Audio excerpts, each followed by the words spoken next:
Recording in progress.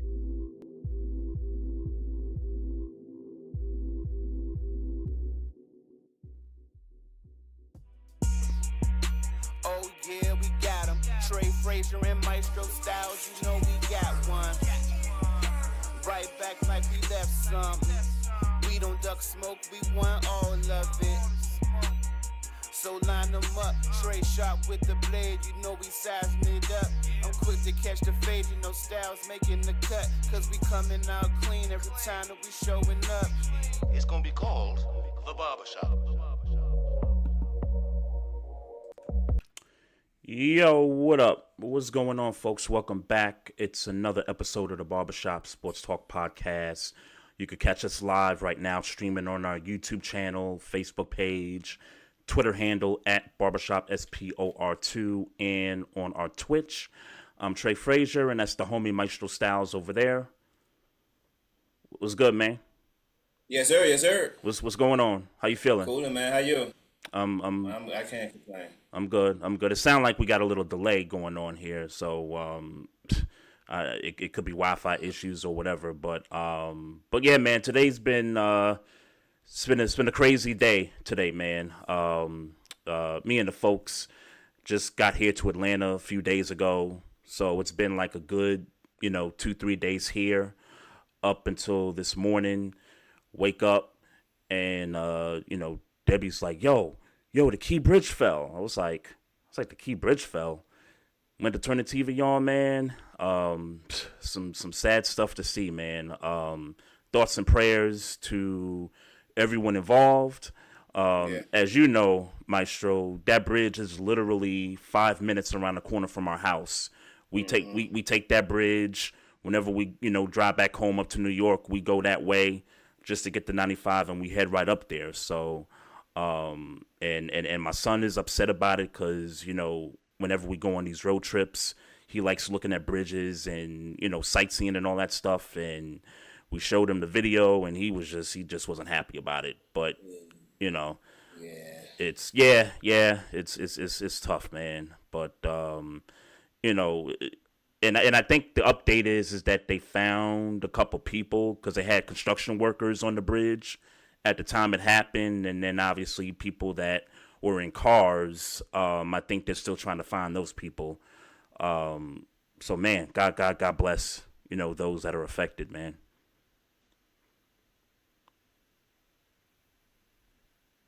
Yeah, for sure, man. I echo everything you just said, man. It was tough for me to look at it.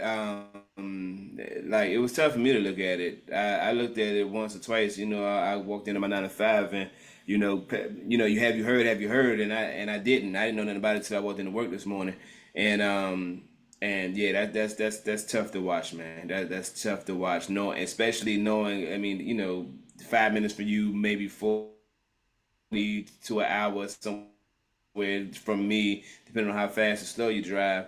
That's just a real tough thing to see, and it to be so close.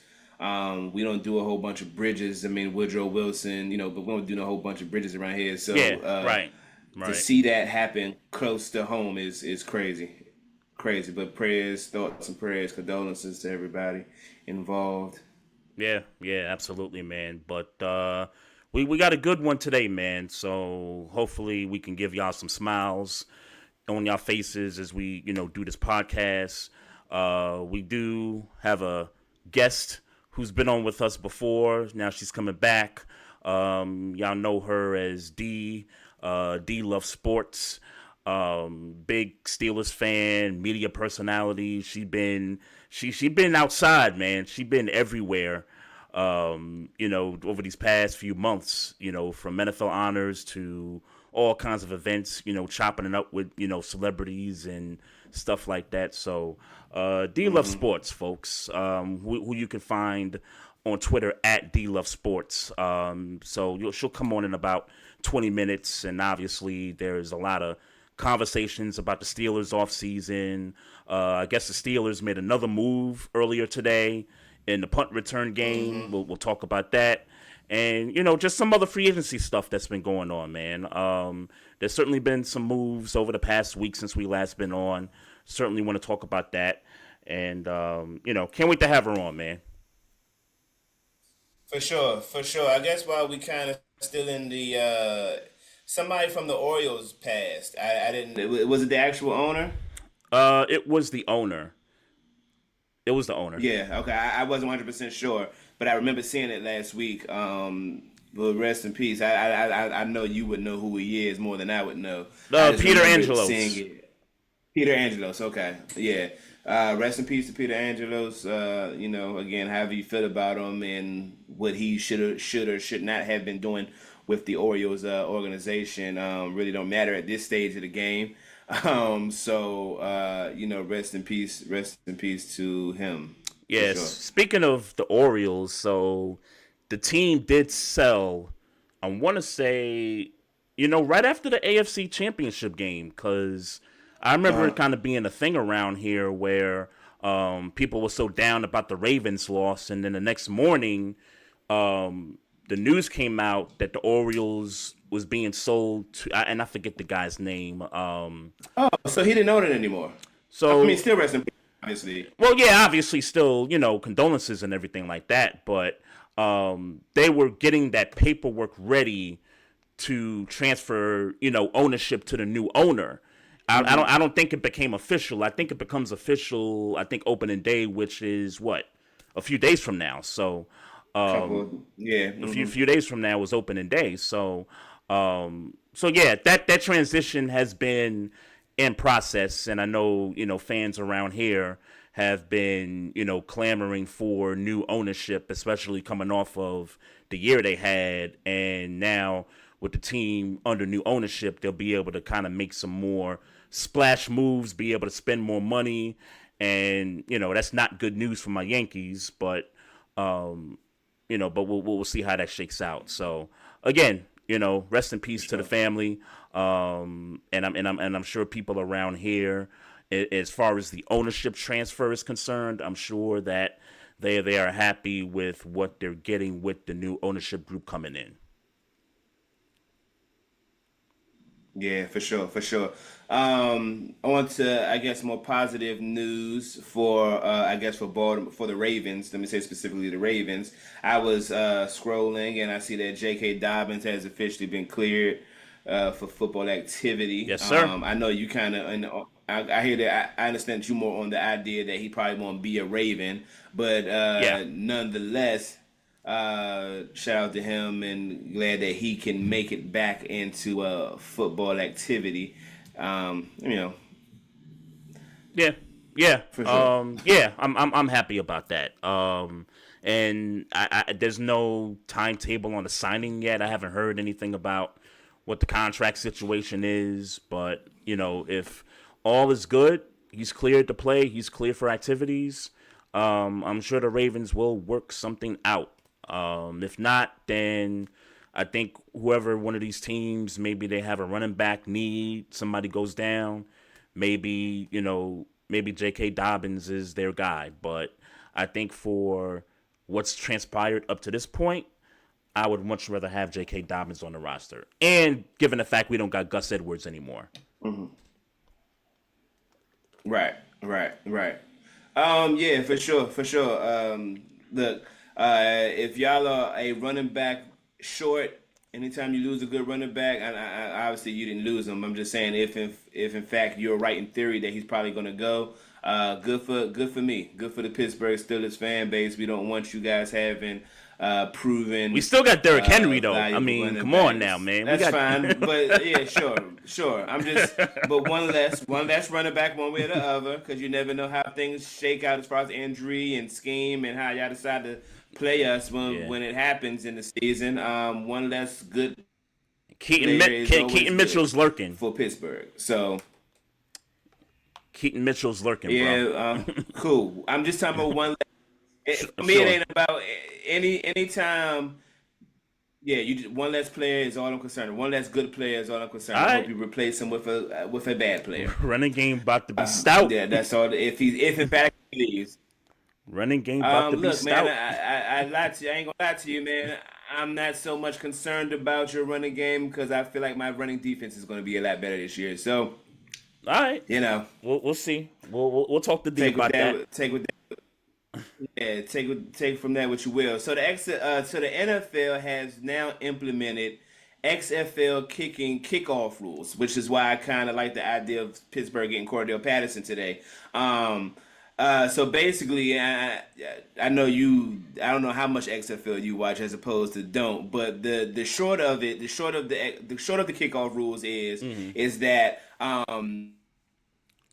nobody's allowed to run or move until the kickoff returner catches the ball. So that's supposed to, or that should slow down the the momentum of a tackler coming in to hit them or to hit blockers and that thing. Yeah. Hopefully the idea obviously is to minimize injuries in the kickoff return. And how about this? Actually have kickoff return to be a better like it actually be useful in an NFL game. You know what I'm saying? Like obviously in the past 2-3 years, kickoffs hasn't even really been a useful play in the NFL. Right. So right.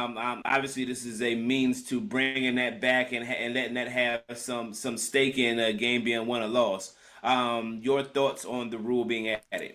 So I did hear about the change, but I haven't really read a lot of specifics and details and stuff. And like I said, today has been so crazy with the phone calls and the texts and stuff, just people checking on our safety and stuff. So we really didn't get to, I didn't really get a chance to really go in depth of what specifically the rule change is in regard to kickoffs and stuff. I know it's in relation to what the XFL here's does. What it is. Here's what it is specifically, because I didn't do no deep dive neither. I just, what is it? Cool. Yep. So what it is that, and this is the very broad version of it. So basically, they kick off. When they kick off, the guys behind the kicker, they don't move. They just let them kick. Okay. They don't start running until the kick returner catches the ball. Oh. So they don't go to try to tackle him until Gotcha. he actually catches it and starts to run. That's the gist of it. Okay. So like I said, obviously more yards are going to be gained when they're not running to him until he catches it. Obviously, there's a better opportunity for people to block or it's supposed to injuries. It's supposed to bring this kickoff back to having some type of relevance in the game, those types of things. So I'm with it because I don't like the idea. If you're not going to make it useful in the game, then you might as well get rid of it. So I'm glad that they're trying to find a way to make it useful in the game. And I'm glad that we signed somebody who is historically good at kickoff returns, because that's a area where we lacked in last year. So I'm happy. I'm happy with the rule. But I think if you're any special teams unit, like for all 32 teams, I think if you're somebody, I think you're ecstatic about it anyway. Even if you got a guy that isn't as great or as talented at punt returns, kick returns, and all that. I'm just focusing in on when fantasy football come up and the values on those special teams, come up in the draft. I anticipate that there's going to be a lot of people, clamoring a little bit more for, defense, special teams, that kind of a thing, like when you play in fantasy football and all that stuff. And I guess if you're Cordell Patterson, if you do score, like fantasy football wise, he gets those points too, right? Is that how that works? He does get the 6 points. He doesn't. He doesn't get the yardage. Gotcha. He doesn't get if he scores, the touchdown. He gets the touchdown for the 6 points for the touchdown. Yeah. Okay, and and so defense, special teams, then they get the yard. No, they don't get the yardage, but they kind of get the score also, plus a little bit. Okay. So if you were for some reason playing Cordell Patterson and the Pittsburgh Steelers defense, that's a double. That's a double. You know that you get 6 on the Cordell and then 6 on the defense for defense special teams for Pittsburgh. Okay, all right. Hey, Yeah, I'm with so it. I'm with it, man. I'm glad that kickoff returns are gonna come back or should come back to being a relevant play in the NFL. That's what I'm happy about. Too bad we didn't bring back Devin So Duvernay. another rule passed. Yeah, well, good for us that we bought in my man Cordell. Hope he got something left. And by the way, and I won't get too much into. I'm sure he got something left. Look, we're not asking him to be a running back. We're not asking him to be a wide receiver. All we ask him to do is run back kicks. That man, with Arthur Smith, you ain't gonna see him on offense, man. No, I was just getting ready to say, I'm sure with Arthur Smith that he's going to put him in gadget plays and that type of thing. But no, we're not going to see him. Like we don't. I don't see him getting 80 snaps. Of course not. I think you'll see what you saw in Atlanta when Arthur Smith was coaching the Falcons. Yeah, and like I said, we got 2 capable running backs. He's not going to be running the ball. You're going to see him jet sweeping and all that type of stuff. And I don't even want to see Hope. I'm so tired of damn jet sweeps. It's the most predictable play. I don't know. I just don't like the way we ran it, and maybe that had a lot to do with Matt Canada. But I'm so tired of jet sweeps. Another rule passed in the NFL. The hip tackle has officially been banned in the NFL. Yep. I know. I saw that Kenyon Drake was happy about it. Basically that he is saying that hip tackle was the kind of play that had him injured. Yeah. Le'Veon Bell was another guy in 2015 who was injured by the hip tackle. Vontaze Burfict dragged him down. I know it's their job to protect players, and players want to be protected, but y'all are making it really, really difficult for defensive players to play defense, and y'all just are continuing to do it. And I get it.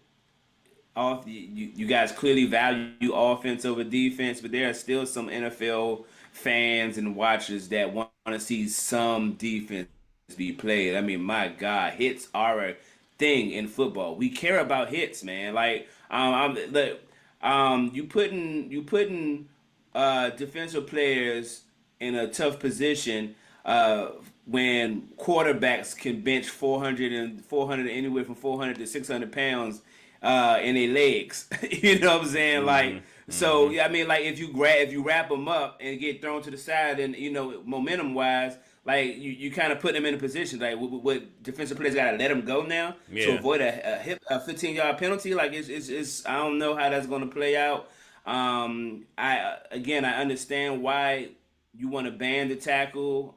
For me, y'all making the defense have to do too much to avoid hurting offensive players when the goal is to keep offensive players out of the end zone.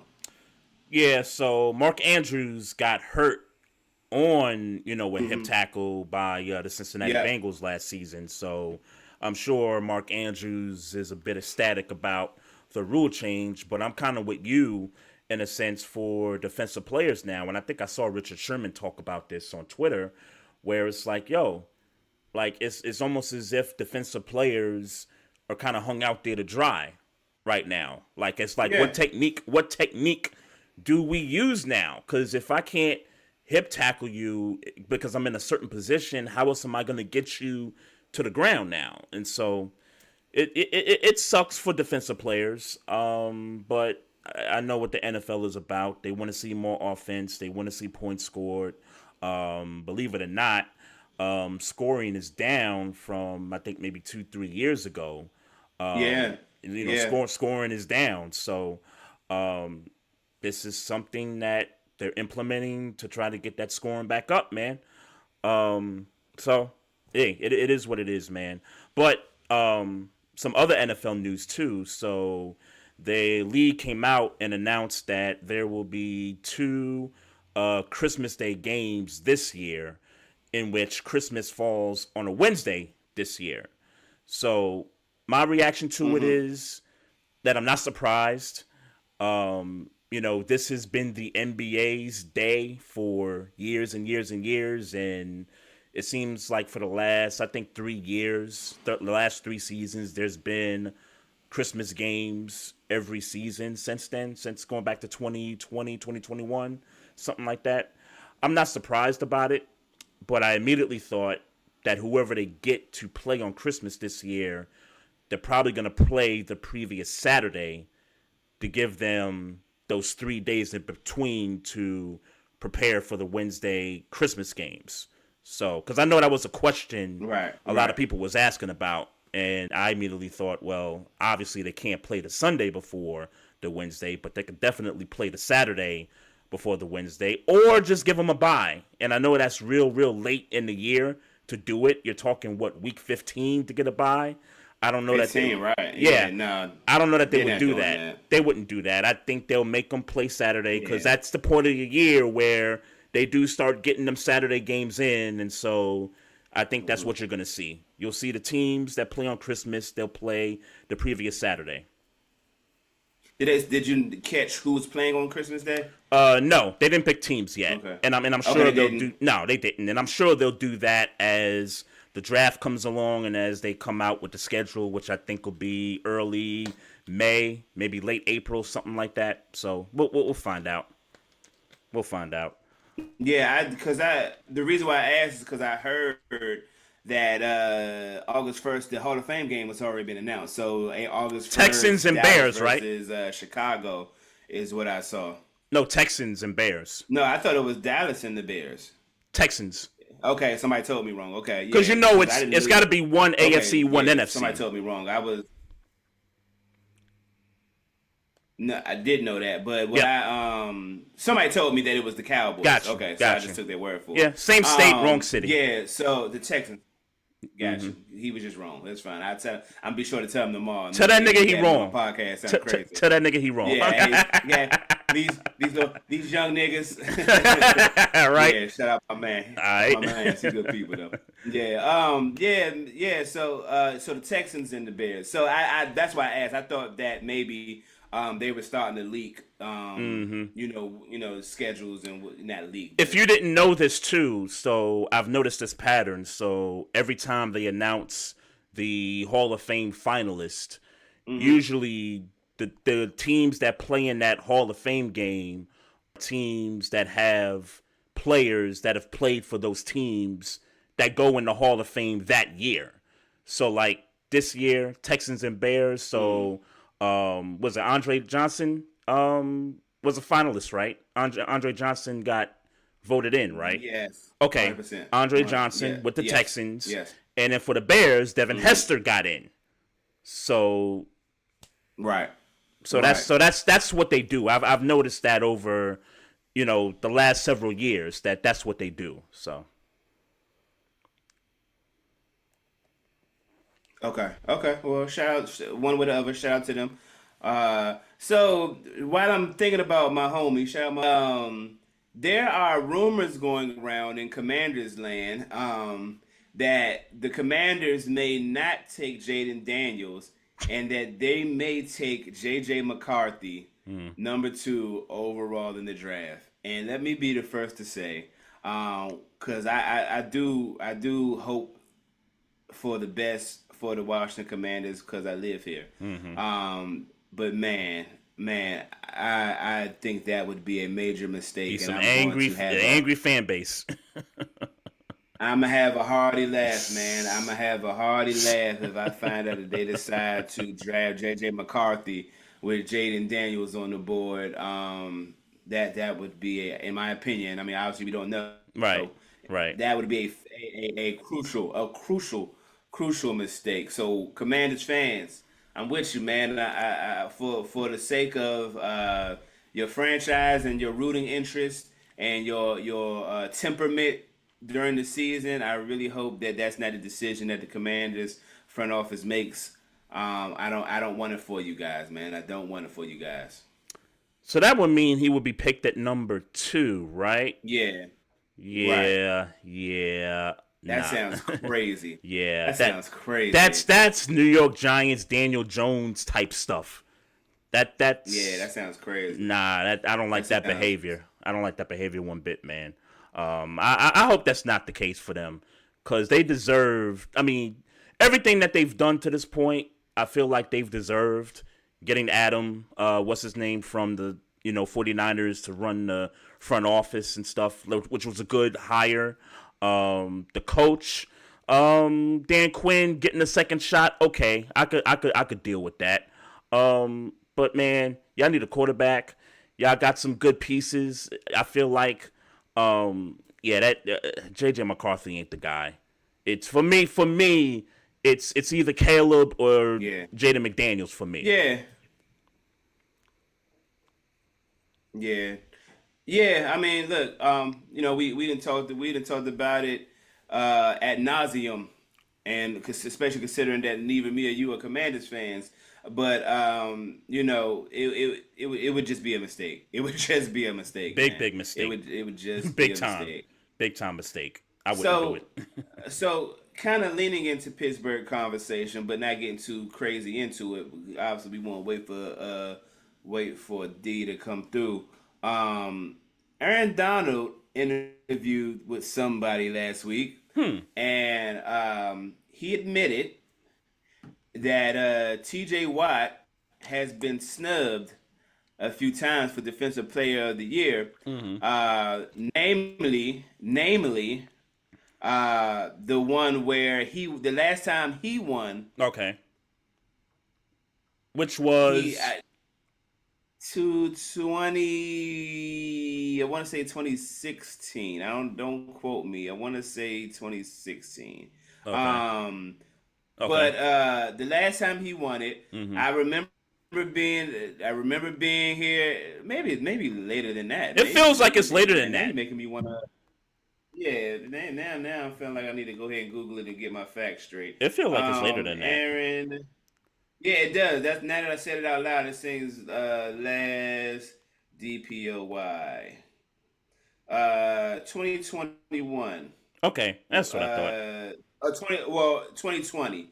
Okay. So he admits that that he didn't say specifically that one, but he's that's the one he was talking. I remember and that's what made me realize it was later, because I'm pretty sure I was sitting in the same seat saying, right, how in the hell did he win it over T.J. Watt? No, obviously Aaron Donald is Aaron Donald, most dominating defensive player we've seen in a long time. But if you're talking about years, there's no way in hell that T.J. Watt shouldn't have won it that year over Aaron Donald. And I'm tired of the disrespect, man. I can't wait to hopefully we get to asking D about it. But it's clear at this point, right? Like, for Aaron Donald to come in and admit that T.J. Watt was snubbed, and to watch this past snubbing where Myles Garrett got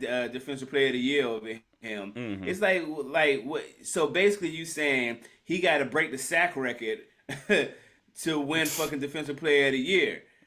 It's insanity. It's insanity, and I don't like it. I'm going to continue to wave the flag for T.J. Watt until he gets his proper due award-wise. Even though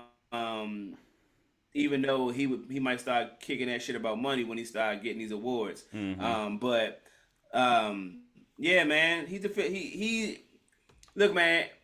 I'm gonna just go out and say it. T.J. Watt is the best defensive player in the league right now. Okay, I mean, I can't argue that.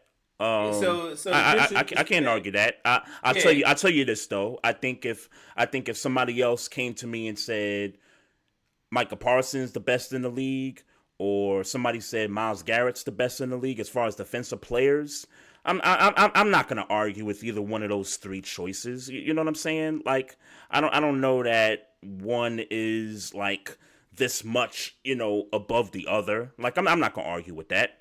Do I think he was snubbed this past year? Yeah, I think this past year he was snubbed. I do think that. I don't think the Browns defense was really all that great the way they've been talking about it. You know what I'm saying? That defense on the road was terrible. I mean, obviously, Yeah, that's a fact. That's a fact. But what I'm tired of again. What I'm tired of is the disrespect on that man's name. That man is the best player in best defensive player in the league. Don't not Michael. Like, look, Michael Parsons is on his way. I am. I'm not. I'm not going to say I'm sure he's going to be the best defensive player in 2 years or 3 years, but certainly his trajectory would suggest that he is going to at some point be the best defensive player in this league. Yeah, I believe that. Right. But right. right now, it's that white boy in Pittsburgh, man, and they got the disrespect has got to stop. I don't know what he's done to these people. Hey, they like they pass rushers. Hey, they like they pass rushers black, man. I don't know what to tell you. Like the league, right? Yeah, they like their pass rushers like black. I don't know. I mean, what to hell, tell they you. like their cornerbacks black. We sure? Cornerbacks black too. Well, we sure about that? I mean, I know there's a bunch of them. Cornerback, you know. I know. Oh, I thought you said quarterback. Oh no! I said defensive back. Yeah, corner. Got you. Yeah, got corner. You. Got yeah. you. Yeah. They like them. They like their corners black too. They do. They definitely do, man. Yeah. I remember we was having that conversation recently when who was it that came out with it was Rashad Mendenhall and they was trying to make the black team versus the black team versus the white team, and right? They started, and they ain't had no corner. They had no corners. They had no corners at all. Right. They was putting wide receivers at corner. Yeah, I know, right? Hey, Dee Loves Sports, you there? What's going on? Sound like she having some issues there. Yeah, but yeah, I was gonna say you had a good segue with this topic for her to come in on this topic, but sound like she having some issues getting in. But yeah, man, I don't know what it is with him getting snubbed, especially this particular year. I'll tell you one thing. I don't know, I could be a conspiracy theorist sometimes, and I remember his brother, JJ, on Pat McAfee calling out NFL execs about Lamar Jackson, winning the MVP, and how that whole offseason where teams was able to go after Lamar Jackson, and executives kind of backed off, and JJ called out executives on Pat McAfee's show, and I'm sure the league didn't like that, and so maybe they're just punishing his brother for it. That's just a conspiracy theory. I'm just throwing it out there.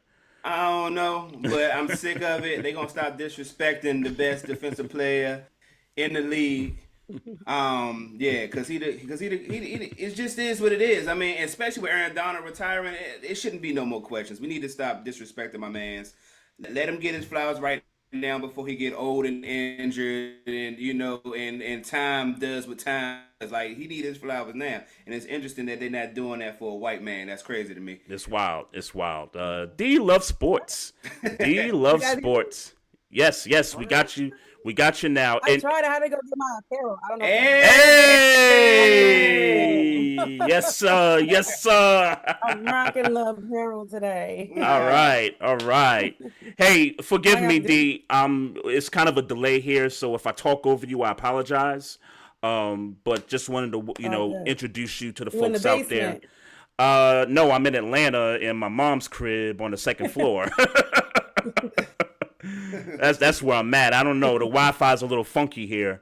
It happens like that when I'm on the road. But Dee Loves Sports every time. Dee Loves Sports on Twitter at Dee Loves Sports. Host of the Steelers Chat. Yeah. She's been everywhere from NFL honors to chopping it up with Gilly. She been outside, y'all. She been in them streets, holding it down, doing her thing. Dee, I want to be like you one day. Man, someone said that I want to be like you when I grow up. And I'm like, growing up as a trap. Like, you don't want to. Yeah. Hollywood, how you doing, shawty? I'm doing good. I am not Hollywood. It's just regular me. Having moments, having fun. and enjoying sports in all capacities. So yeah. So I owe you a thank you, I was told. So the Wizards got their 10th win against the Hornets. Me and my cousin was in the building. I wish I would have known you was there. Me and my cousin was in the building celebrating his birthday. And we got a win on the birthday. Then we got another win in Miami that next week. So we have very few victories to celebrate in Washington Wizards this season. So I was told I owe you a thank you. I was in the building. I graced them with my presence, and I was late, but look, they didn't come back till late, right? So hey. That's and a then fact. They had a concert at the end to celebrate. If you stayed for the go-go concert afterwards, that was pretty powerful. I got to send it after the game, but Hey, Maestro, did you tell me? Hey, Maestro, did you tell me one time that you just call a go-go and not a go-go concert? Yeah, we never call it a go-go concert. It's just a go-go. Okay, because D just called it a go-go concert. See, you might have missed it. Because it was a concert series. They have a concert series after games or names. Yeah. So yes, it was go-go this time. So I get away with that one. Yeah. Because you know, when you go to a go-go, you go to a destination where they play go-go. Like you know what I mean? Like he don't like being picked on, D. Excuse him. Because the major difference between what happened. No, it's not that. It's not that. It's that you called me out on it, and I was like, all right, cool, but it seemed like you don't call nobody else out on it when they do it. That's what I'm talking about. That's what I'm saying. That's all I'm saying. So in turn, you just confirmed that you don't like being picked on. So no, cool. I said it's good. I'm just saying you ain't holding the standard, bro. That's all I'm saying. No, because there's a major difference between what happens at Capital One and what happens at Go-Go's. Yeah. So she can get away with calling. But who was it? Backyard. I'm trying to tell you. Let me tell you. Okay. You from New York? Let me tell you. Okay. Yeah. It's not the same thing. Like you can't get on the floor and party like you want to party at Capital One Arena. Yeah. So it's that a go-go is not just a band playing music. A go-go is that's a spiritual thing, and you really got to be in tune with the culture to understand. Like we're proud to celebrate at Capital One Arena. That's a big venue. I know some bands have played there a million times. Yep. But it's a different. There's a different set of rules that have to be established. This is more on the production side of things, right? It was a party, but it wasn't a party. Like people are in the seats of a stadium, standing up and dancing, as opposed to congregating on the floor and dancing with each other. So it was a whole different type of vibe. I don't mean to say little. A whole production on the actual floor of Capital One. So it was definitely different. It wasn't your typical go-go. Oh, okay. So it's okay you're saying it's okay to call it a concert at Cap One.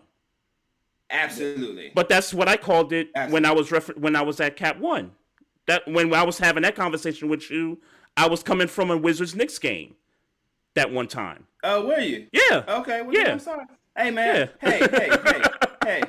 I'm sorry, man. Yeah. Yeah. All right. I thought if you go to a go-go, that's a whole different experience. Yeah. Right. No, I've never been to a go-go before. I've never been to a go-go. Oh, okay. Only at Cap One when I go to the Wizards games. That's my bad, bro. Whenever the Knicks come to town. And speaking of that, that's my fault. Dee was at the Knicks Wizards game back in November. She was sitting and I saw you, Dee. I saw you from like the very last row at the top because you was wearing some kind of gray outfit or something like that. I remember exactly the color you was wearing. You was in a section and I was like, okay, she's in that section, and then boom, you was right there in the front row, and me and my family were way at the top, which I will never do again, by the way. I would not recommend it. I said in the especially with the Wizards losing. But that was an end-season tournament, so they did not that win was. that game. But that was an end-season tournament game, the Knicks and Wizards. That was the time before last I was there. So they don't win every time I go. But Yeah, yeah. So D, I ain't get to, I haven't talked to you in a while, so I got a few questions. Okay. You have officially taken off anything Steelers affiliated in your Twitter bios, to my understanding. I have. I know what that means, but I wanna ask you, and for the few people that may know, in case they give you some little flack, because at the end of the day, you said something about this is a whole nother story, but you said something about unfollow me, and I thought you was having real online issues. Oh. and I'm real, like, if you tap me in, I'm really good at talking to people on social media. So, but you didn't tag me in, so I was like, all right, she got it, it's cool. But let the people know what's going on with you right now. Why do you have to professionally, let me say, disown it on your Twitter bio? And it's not disowning. I don't want anyone to think like, look, the Steelers are not going anywhere in my life. But just from a business professional standpoint, I think people go there and make a lot of assumptions. And when they see Steeler loyalists, I am not. I get capped into a fan, but I feel like I am just beyond the word fan when it comes to the Pittsburgh Steelers, because I just have, to me, such a level head when it comes to things. I don't get too overly emotional about things. I might get happy, you know what I mean? But like, I'm not angry. I'm not, cussing somebody out. So I just felt like I need to just take a step back as far as just displaying myself. I didn't want to fall into the fandom because, one, again, Dee Loves Sports is a business, and we cover more than just the Pittsburgh Steelers. And though my love for the Pittsburgh Steelers is always going to be there, just know that she can do more than that, and she's not enshrined in the fandom of the Pittsburgh Steelers. Gotcha. Yes. So I just had to pull back. The loyalty is still there, and I'm going to give my takes, and hopefully the Steelers chat is around for a while, but we're definitely going to be getting into more things. So tell me something, the last thing that has upset you about the Pittsburgh Steelers. The fans?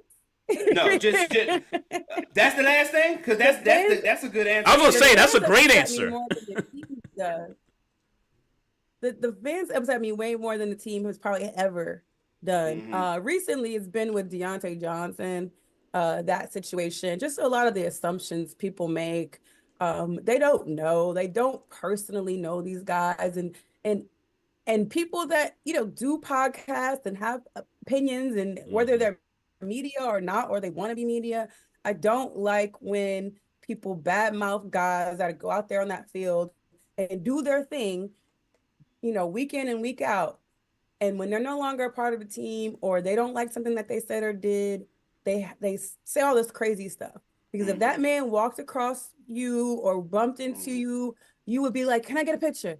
Can I get an autograph? And that's what I can't get with. Like, there's more than half of these people out there that go online and talk crazy about people, but if that person would have rolled up on them, they'd be, trying to get an autograph, putting their arms around them, and all that type of stuff. And that's what I just can't get with that. So keep that same energy. Right. Even be able to do that. Like they did KD in Dallas. Respect. Yeah. How you feel about Deontay's trading to the Carolina Panthers? I feel like that was probably the worst thing the Steelers did in all free agency. Right. I think that was the worst move. And I'm not saying.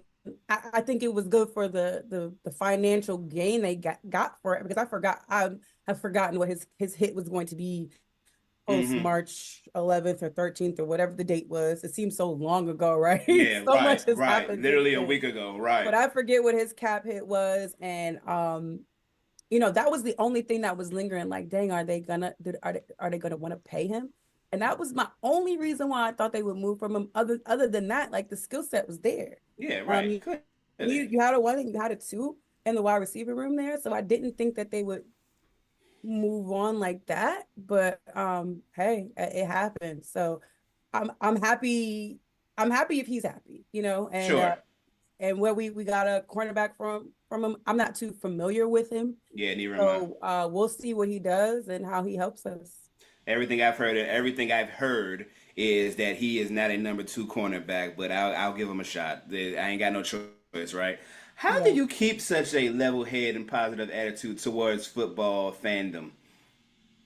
I think because I realize the human element of this thing. And I think people just get so wrapped around the entertainment piece of it, and they get so entitled to wins. They get so entitled to, having the answers and knowing the answers, but they're not there. Like a lot of people, I've been there so much, but I'm like, half of the things that you say about somebody, you don't see what they're doing when the camera is off, when it's on commercial break, when the camera's on the field. What are these guys doing on the sideline that you cannot see? Right. And it tells me a lot about them and the human element of these people. So for me, it doesn't make sense to jump off. Like, why am I getting angry? This dude's out there trying to feed his family, trying to make a living. We're doing it different capacity. Like, why are we being so irate about things that, one, you can't control, and if you did, you'd have GM next to your name? So yeah, see, I remember, and again, these are all built up feelings towards you, not necessarily negative, so don't take it like I'm about to shoot at you, but I be listening. I watch you on Twitter, and I be like, God damn, she is so fucking positive. When is she going to shit on somebody on this damn team? So and I say, and these are obviously impulse reactions, but I be like, you're not wrong in what you're saying. It's just like, God, no. Damn it, Canada, you some trash, and you need to go. I get it. No, I was on Matt Canada's side a lot, and not in the way people thought. Like, people are like, oh, he's terrible. He's terrible. Look, I understand we don't like it, and there's things could be better. But a lot of things I was seeing on that film and that tape was execution. And that's can say all you want about Matt Canada, but those guys knew it. Like, they knew what they weren't doing, what they were supposed to be doing. And they said it in some regards. So I'm not saying all the time it was Matt Canada, but a lot of the time it was truly the execution of these plays. You don't get a 5-yard penalty because of a play call. Yeah. Like, you just don't. Like, you know what I mean? Like, you don't do that. And or missing blocks or missing reads or whatever. That's not the play call. That's the player. So I was in defense of him a lot of the season because it was so negative. And one thing about these fans, they're gonna go in the stadium and they're gonna say how they feel. So if it's fire Matt Canada or put somebody in or whatever they want to say, they're gonna do it. And they don't even realize the impact. I was sitting next to Matt Canada's wife one game, and I believe his daughter, and just to have fans start doing that and knowing someone is heavily impacted, like, the human element just escapes people when it comes to football. There's no humanity, there's no compassion for nothing, because they paid $200 for a ticket, and I just can't agree with that. I'll never be able to. Man. You gotta be, you gotta be one of the most respectable fans out there, because and I don't like the team you root for, but you as a person, as a sports fan, I respect you, because I mean it takes a lot to really, not to hold those things in, like to hold that negativity in every time your team does something that you don't approve of. Like, that's got to be commendable.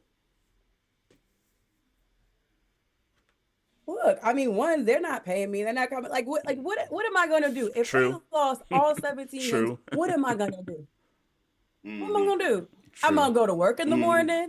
I'm gonna pay all these bills that come through. Like, nothing in my life changes if they lose. Like, people like, oh, they can't control these emotions. Like, am I gonna go to work and I'm gonna be sad? Like, dang, we lost again. Whatever. Life goes on. And those guys aren't going out there to lose. They're not running into another man full speed to lose the game. So it's like, you gotta just get a hold of yourself, get a hold of your life, your life, love on your family, because at the end of that's why these guys are doing it. So. And I'll say this too. I like to think. I'm sorry for the delay. I'm sorry. I just wanted to say this too. Dee, you handled it so well when the Russell Wilson signing happened, And I know that there were fans out there that didn't believe that was happening. I love how you handled that. Uh-huh. I had fun with that one. That was so fun. I had a ball with that. And I probably could have gone a little bit crazier. I could have pulled out receipts and all of that, but it was just so fun and a relief to just laugh because, the writing was on the wall for a long time and I just don't understand why they couldn't see it. Yeah. Yeah, I think I agree with you that the writing was on the wall. Why I didn't necessarily want Russell Wilson. I ain't mad at it. Like, he here now. Like, I ain't mad at it. And for the price point, I mean, who the hell could complain about the price point? That makes me so. That's what triggers me when people were like, "Oh, well, we got him for a good price." That was always going to be the case. He was never going to be expensive. Right. Like, we knew in 2023 that Denver had to pay him. So, like, when people give me that rationale, I was just like, that's not new. That was always it. So, you knew he could sign for a vet minimum at minimum. Right. And so for me, I like that's just people saying like, oh, okay, like, oh well, people trying to rationalize it because of the price. Like, the price was always going to be affordable, and he was the reason why. That was the number one reason why he was coming to the team, because of the price. I take you. Look, you was right. Yeah, I'm like, that's what I say. That's what I say. Makes sense. Why would they pass up on someone that's going to only cost them this and gives them everything they don't? That didn't make sense. Right. That I agree with. So so let's talk off season. Obviously, look, I'll go as far as to say is that so far we've had the best off season, in my personal opinion. How do you feel about the off season of the Pittsburgh Steelers? What did you like? What did you dislike? Obviously, you don't like Deontay Johnson leaving, and I agree with you. How are you feeling about the off season? I like it. The only thing that besides Deontay Johnson, and I get it, I totally understand it. I think that was just, if I had to rate the worst moves, that would be at the top. The second one would be like, I don't feel like we talked to enough centers in the free agency. We brought in the guy that Buffalo released, and he ended up signing with Jacksonville, I believe. Right. But I just feel like maybe none of them were in interest, or maybe the goal is to absolutely draft a center with the first pick. But other than that, I loved the moves. I loved the aggressiveness. Justin Fields was another prediction that I had, and I said it I think I said it Thursday night. I was like, hey, y'all still interested in Justin Fields? Because the price of him is going down. And I tweeted it, and people were like, no. Some people were like, yes. And so Friday, after the news breaks of Kenny, I retweeted again. I was like, let me ask you one more time. Are you interested? Like, because it was just the dominoes were just falling in that direction. And because the price of him was just like, why not? Why would the Pittsburgh Steelers again get someone that's extremely affordable, let them slip away? It doesn't make sense. If you know a bargain organization, like I know a bargain organization, how would they do that? And for Kenny, we can, if you guys want to talk, we can talk about Kenny, but I'll let you drive this ship. No. Too soon. No. Hey, man. Nah, he ain't want him. He ain't want Kenny Pickett. Okay? I never wanted to draft Kenny Pickett, so I never wanted to draft him. I don't know if you've seen my footage of draft nights. When I was holding on to my NFL draft pillow so tight, and I was like, come on, Frank. I remember that. I remember that.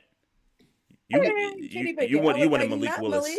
And so, And I didn't even look. I was fine with being trash with Mitch Trubisky, even though I didn't think he was going to be as bad as he turned out to be. But I was like, let us be bad for a couple of years. Running game, I believed in Najee Harris. Defense, I believed in it good enough. Coaching well enough that we could coach ourselves to being a 500 team.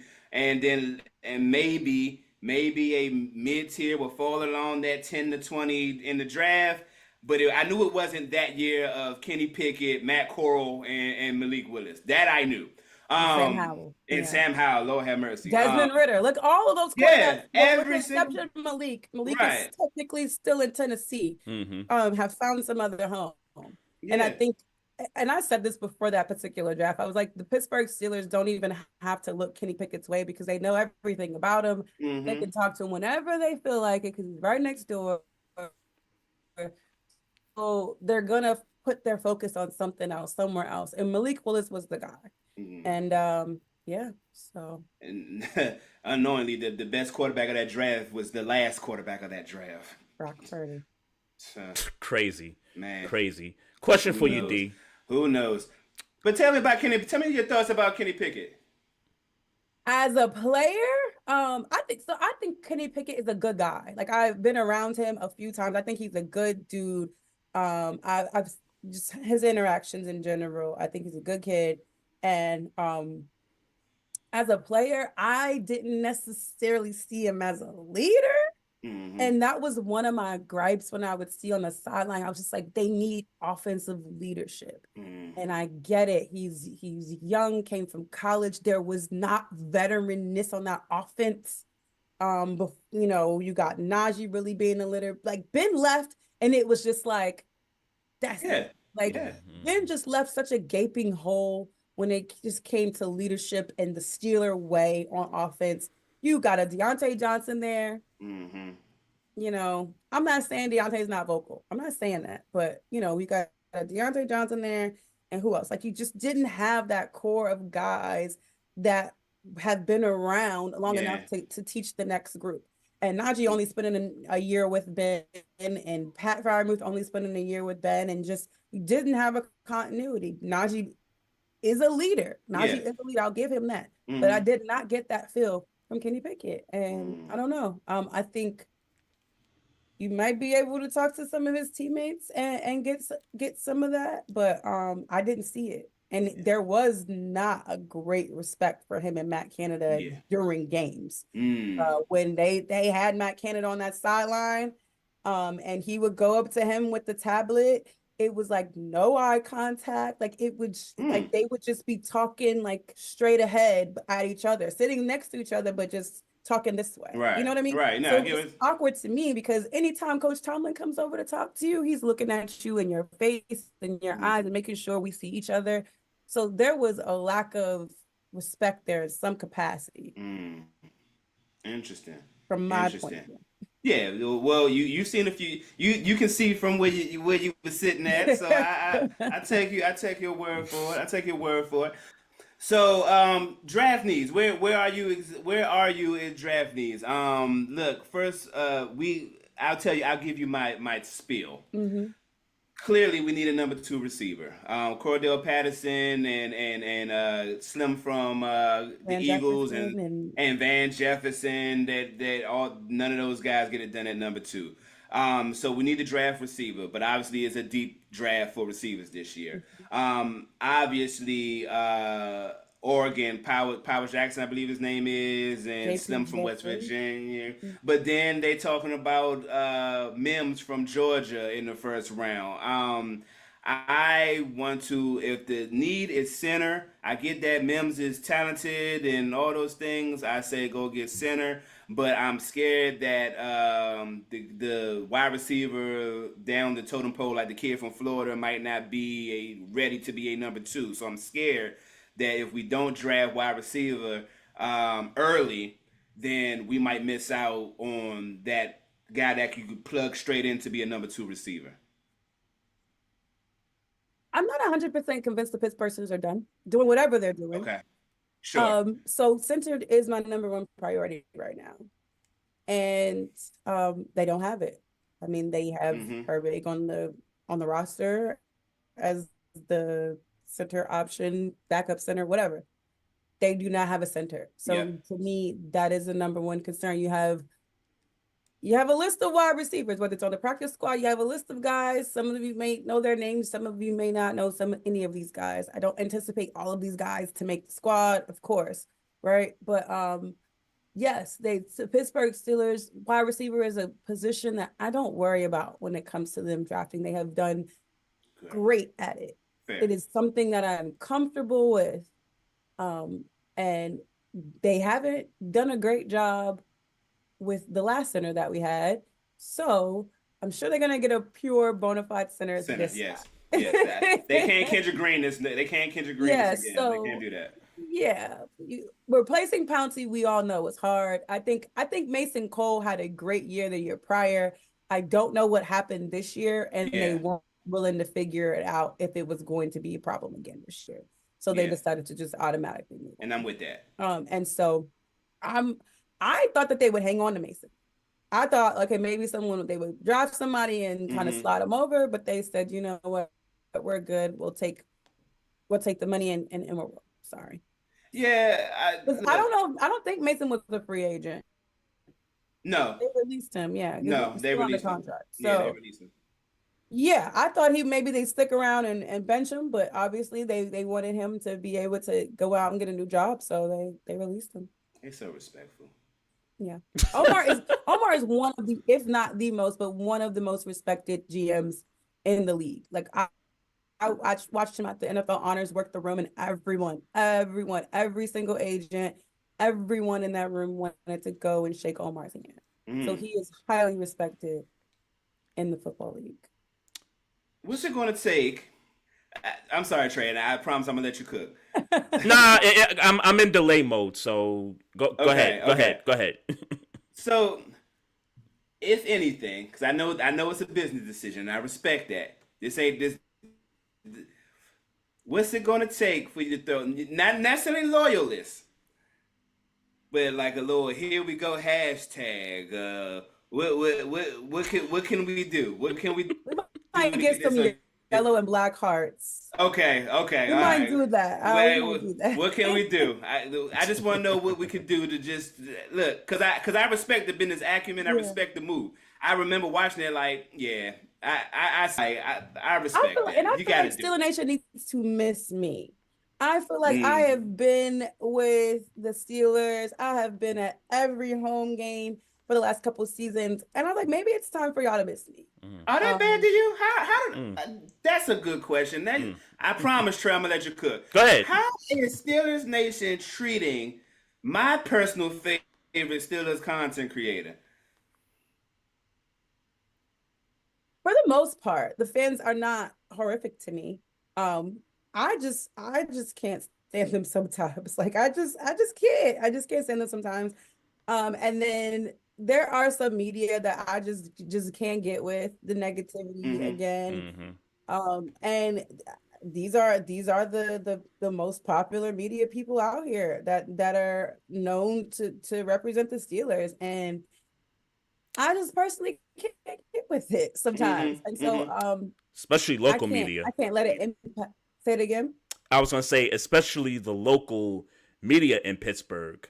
There's this cat named Andrew something. I don't remember his last name, but that dude. Oh, hold on, Trey. Andrew, Stop you. What's up? I'm gonna stop you because Shawty's a businesswoman. What's up? And we don't want to put names. We don't want to put names with her on the broadcast. Well, I put on Twitter. I go up to him. I went up to him last July at Cam Hayward's celebrity baseball game. And I recorded him. I was like, how do you feel being like the most hated man on Twitter? Like the because his stuff, he be wilding with his tweets, with his takes. He be wilding with it, man. It's crazy.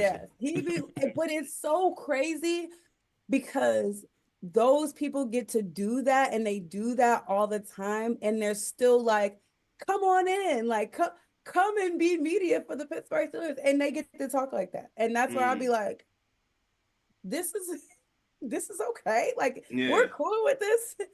And so they get to represent Pittsburgh media, and I mean, look, like you said, you so much bigger than that, just that little microcosm of media. So I respect it, and I respect that you are taking the high road, even though I be seeing you trying to crack, and I be waiting. Like, D, I ain't gonna hold you. I want you to crack, and not because I want anything to happen to you professionally. I want you to crack because I'm a real one and I'm a ride, and I just need a reason to ride. And no better person to ride for on social media than a Steelers content creator, black woman, Give me a reason. Just give me a reason. She comes to our show and wears the paraphernalia. Give me a reason to ride. Just give me one reason. Look, this is we not need enough. Clearly, it's not enough. Yeah. Like just legit. Like if I catch it, and I'm probably the worst and the best because I turn my notifications off on Twitter because I just don't want. I'm trying to cut distractions in my life nowadays. But if I see it, I'm firing, and I'm a good shooter. So I'm going to take my part in your fan base, for lack of a better word, and make better terms at shooting at people when I see them possibly because I don't like it. I don't like you being stressed in your business. I'm shooting. Yeah, I will. I will take you up on that offer. I am sure someone has something to say. There was actually what was it? It was something I put on, I think, IG, and somebody said something, and I was just like, well, obviously you don't know the Pittsburgh Steelers, and you don't know the organization, you don't know how they do business, right? And so they like ran down their resume, like I did this, and I was on this, and I did this for the city of Pittsburgh. I was on the board. I was on the literally ran down their qualifications, and then at the end said like more than just being a content creator. And so tried to like downplay me just creating content or me creating content because I don't just create content. But anyway, and so I was just like, this is awesome because you just gave me another piece of content to create for you running down your resume. And turns out they were, wrong in what they were saying. Ultimately, Russell Wilson signed to the Pittsburgh Steelers and will be QB number 1 until further notice. And I just thought it was funny. I was like, you don't have to I don't care about your credentials. And people need to sometimes get out your feelings. And most of the time when I give you things, I feel like it's more so factual than my feelings. Almost everything I said about Russell Wilson was factual. The only thing I felt that they needed him more than he needed them. And that's the only thing I felt. Which I mean, anybody who watched quarterback play last year, that's an easy. Yeah, and I like that's the only thing I feel. Yeah. I can't say that is fact, but that's what I feel based off what he offers them, what he could offer to any other team in the league, and probably still get more than what they gave him. Even though he didn't have to. So I felt, and then somebody did put it to me a different way that. It was probably 50-50. It was a good interaction, a good exchange. He needed a guy like Mike Tomlin in his corner, and I do believe that. But but we all saw a Pittsburgh quarterback play last year. Yeah, so, but I was they were desperate. When you have Cam Hayward, Minkah Fitzpatrick calling this man like, "What's up?" Yeah, that defense was searching for something. They know what's missing on the offense. I tell people, go ahead, Trey. So my question for D, and I'm glad we're talking about Russell Wilson here. So how long is it before Justin Fields takes over for Russell Wilson? How long is that going to be until Justin Fields ends up being the guy? I feel like I'm back in the era of Kenny Pickett when this question comes up. And this is one of the things that fuel divisiveness. I don't like it. Russell Wilson should be quarterback number 1 of this team this entire season. Fact. Agree. That's my stance on it. Agree. And if it changes, it changes. I'm not putting a timeline on it because I believe that Justin Fields should just come here and be able to relax. Relax in a way that he doesn't have the pressure of going out there and having to perform or this. And he's coming into a building. He has to learn Arthur Smith's offense. He has to learn this team. He's still young. He's so young, and he has an opportunity to sit behind a guy that's done it. He's done it. He didn't have that opportunity before. Guys need time to develop. And the problem with this league is they want people to win now. They want guys to come in straight out of college and play week 1. The development, I've seen rookies have a home game, and at the end of the home game, they're like, Where does my family go? How do I get to they don't freaking know. Mm-hmm. Give guys an opportunity to go through the motions and learn. Like, I hate that we just have to try to throw him in there as soon as possible. But you know what that is, though, right? Russell's there for a year. You know what that is, though. It's the contracts, it's the money, and when you let a guy come in, he's a rookie, and you let him sit for 2 years, possibly 3, then they've already coaches can't afford that. Exceeded their rookie contract. They've gone through over 50% of their rookie contract at that point. So I think that's part of why these teams coaches can't afford it. Yeah. Let's be honest. Let's be real honest. Yeah. Coaches can't afford it because you got a year and a half to 2 years to turn something around in an organization, or you're gone. Mm-hmm. And that facts. does everybody a disservice to me. Pittsburgh is Pittsburgh, and the Ravens have long tenured coaches. Some of the longest tenured coaches in the league, and I think the Rams are next.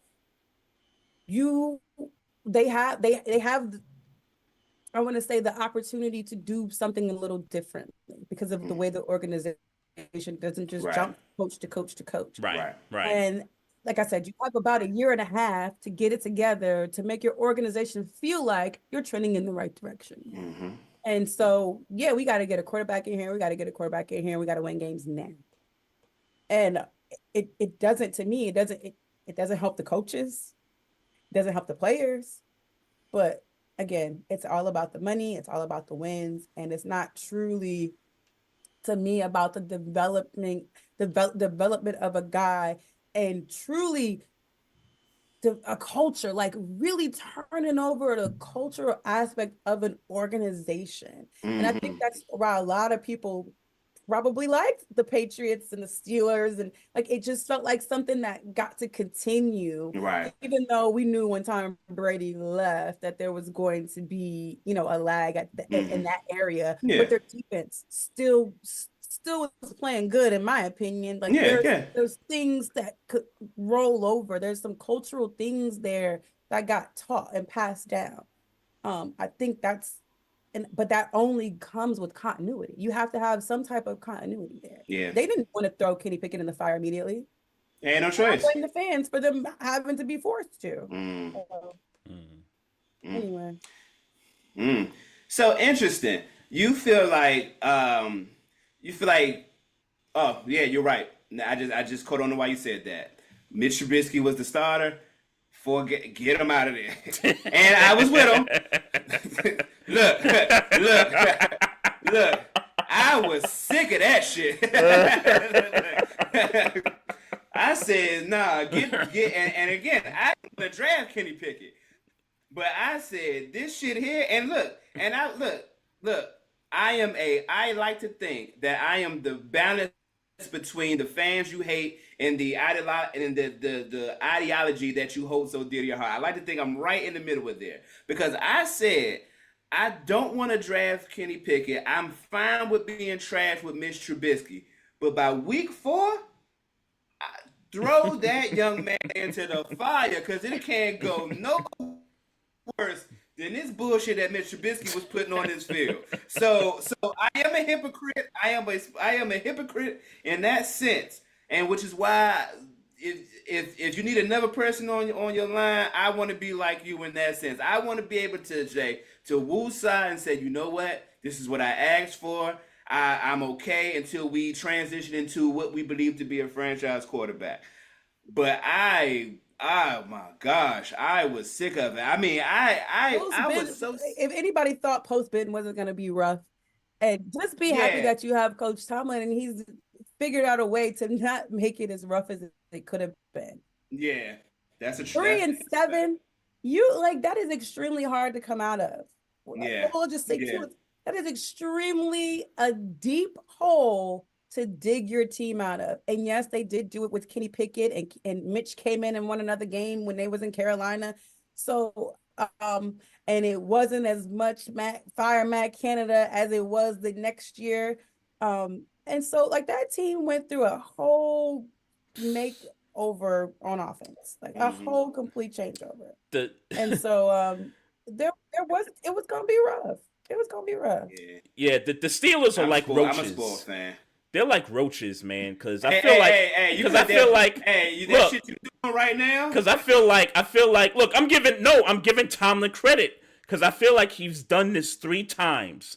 I feel like he's done this 3 separate times with these Steeler teams that maybe, people don't expect them to do anything. Maybe go 500 or whatever. Maybe go 8-9, 9-8. I feel like, and like Dee said, 3-7, 2-6. Those are hard records to get your way out of, and he's done that multiple times. He's done that multiple times. Like, I'm stunned, and as a Ravens fan, that this guy hasn't won a Coach of the Year award yet, and he's been the coach going on 18 years now.